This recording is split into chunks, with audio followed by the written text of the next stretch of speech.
Hey everybody, stationary engineer here, back with an appliance quick tip.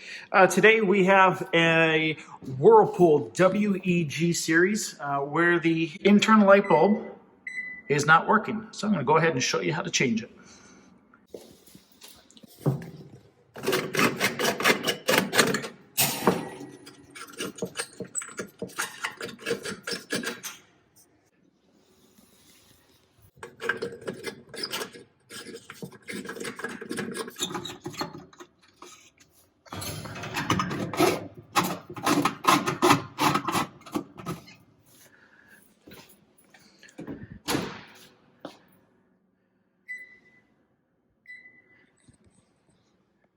There you have it.